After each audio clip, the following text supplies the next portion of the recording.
लो दोस्तों, क्या आपको पता है आज से 120 साल पहले समुद्र की गहराई में एक कंप्यूटर पाया गया। जबकि उस वक्त तो माइक्रोसॉफ्ट और एप्पल तो इन्वेंट भी नहीं हुए थे। और सिर्फ यही नहीं, समुद्र की गहराई में एक बार तो शिप्स का ग्रेवयार्ड भी पाया गया, यहाँ पर खराब हुई शिप्स को रखा जाता था। दोस्तों, आज की इस वीडियो में हम आपको ऐसी डिस्कवरीज के बारे में बताएंगे जिन्होंने रिसर्चर्स को भी हैरान कर दिया। वीडियो में आगे बढ़ने से पहले दोस्तों, हमें ये वीडियो बनाने में काफी टाइम और मेहनत लगती है और आपको इसे लाइक करने में 1 सेकंड, तो इस वीडियो को जरूर लाइक करें और हमारे चैनल यू करें। तो समंदर में एक मछली की ऐसी किस्म रहती है जो कि जापान में दिख जाए उसे अपशगुन माना जाता है और इस मछली को ज्वाइंट और फिश भी कहा जाता है। समंदर के 1 किलोमीटर की गहराई में रहने वाली ये और फिश करीब 50 फीट लंबी होती है और जो भी इसे देखता है तो उन्हें ये लगता है कि ये जरूर समुद्री सांप होगा। जापान में ये माना जाता है कि ये मछली समंदर के किनारे पर नजर आना कुदरती आफत आने का इशारा होता है। तो अंडर वाटर स्पोर्ट में समुद्री दुनिया देखना ये वाकई में एक इंटरेस्टिंग काम है। लेकिन मान लो कि आप समंदर की गहराई में हो और अचानक आपके सामने ये स्टेचूज आ जाएं। असल वेस्ट इंडीज में समंदर के किनारे से कई माइल्स दूर समंदर की गहराई में अंडर वाटर स्टेचू पार्क है और सन 2007 में एक ब्रिटिश ने समंदर की गहराई में बनवाया।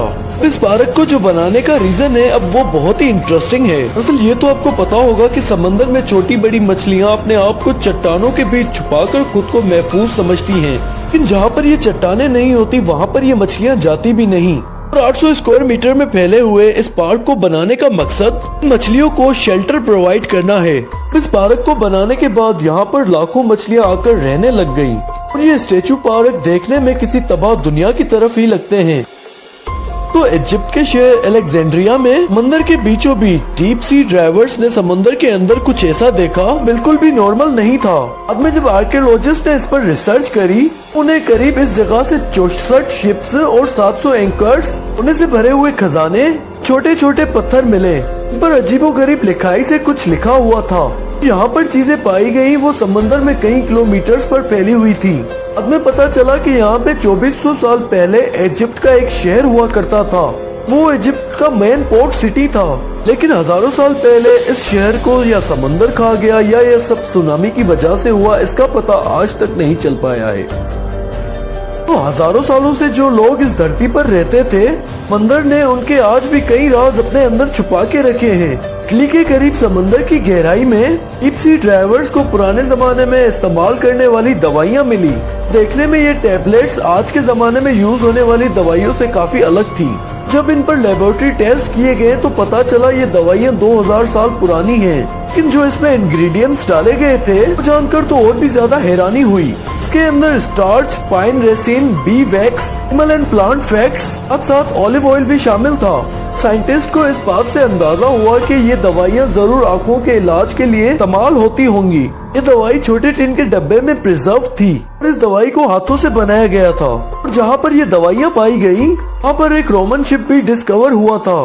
कुछ मेडिकल इक्विपमेंट भी पाए गए थे। रिसर्चर्स का ये मानना है कि शायद 2000 साल पहले रोमन शिप में कोई डॉक्टर भी मौजूद होगा।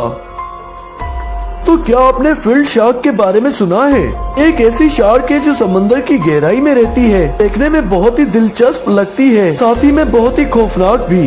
का कुछ हिस्सा डायनासोर जैसा और कुछ हिस्सा सांप जैसा लगता है। का मुंह एक सांप जैसा लगता है और इसके मुंह में पूरे 300 दांत होते हैं। ये क्रीचर अपनी बॉडी के आधे साइज के शिकार को सिर्फ एक बार में ही निगल लेता है और इसका साइज 6 फीट तक का होता है। और इसकी दांतों की डायरेक्शन की वजह से अगर कोई भी शिकार इसके अंदर चला गया वो वापस बाहर नहीं निकल सकता। 2008 में जापान के एक मछुआरे ने पहली बार ऐसे क्रिएचर को पकड़ा था। वाइल्ड लाइफ के लोगों ने जब इसे पकड़कर सी वाटर फूड में डाला तब जाकर इसकी तस्वीरें खींची गयी। उनका कहना था कि शायद ये क्रिएचर बीमार था, इसीलिए समुद्र की सतह पर आया होगा।